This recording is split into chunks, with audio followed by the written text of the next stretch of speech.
Danielle Smith has announced the province of Alberta will be taking the lead on a proposed pipeline project to British Columbia's northwest coast.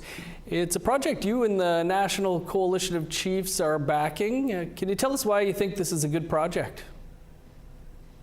Well, our organization was actually conceived from the Northern Gateway project. The first board that we had were board members that were part of the 31 out of 40 communities along the right-of-way that started the Aboriginal Equity Partners on Northern Gateway. They were First Nation and Métis communities that agreed to become owners of the project.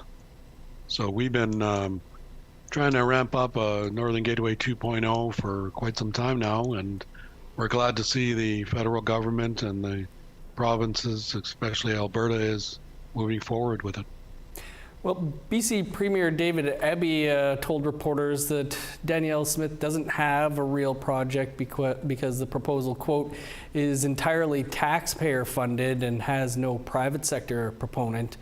Other than the Alberta government contributing $14 million for this proposal, are there any companies signing contracts or investing in this proposed project? Well, I think everybody's doing the wait to see. 14 million is out there to do some of the feed study work and to consult with First Nations. I think the province will be surprised at the amount of support that they'll get along the right of way. You got to remember the communities that filed actions against them that are opposed to the project are not along the right of way. And the 31 out of the 40 communities that signed on are on the right of way and have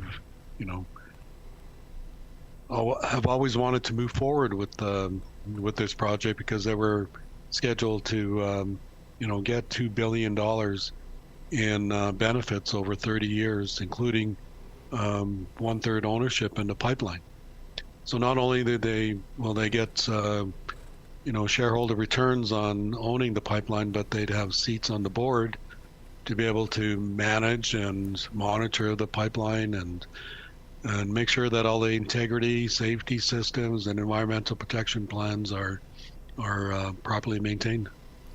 In addition to the BC Premier, First Nations along the coast of British Columbia are already speaking out about the proposed project. Do you think things will be different this time around?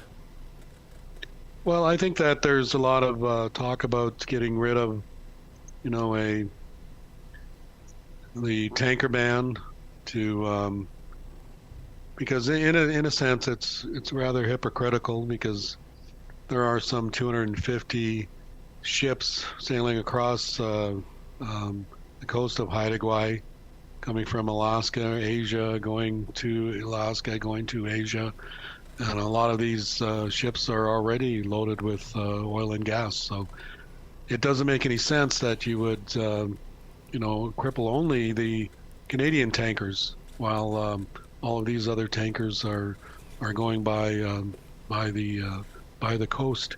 And, the integrity systems, the safety systems, the anti-spill systems for these ships, they're all, double layered and so forth. There hasn't been a spill in the world in decades, so I think the risk is minimal. I can understand their concern, of course, but we are, as a group, fighting, as you know, to defeat unreserved poverty. We think that as many as 60% of our people are in, the lower class level of income, and we want to get them out, get them employed, and take advantage of the prosperity that exists in our natural resource industry. And this is a perfect time to do that when the federal government has promised not to stop a lot of these natural resource projects from moving forward. So we're hoping that Northern Gateway 2.0 is one of them and that we can get that going as soon as possible. We think about the prosperity that can be gained from this. And if the federal government really wants to diversify the market for its oil and gas, it's got to build the projects like this.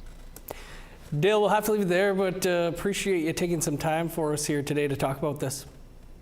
You bet.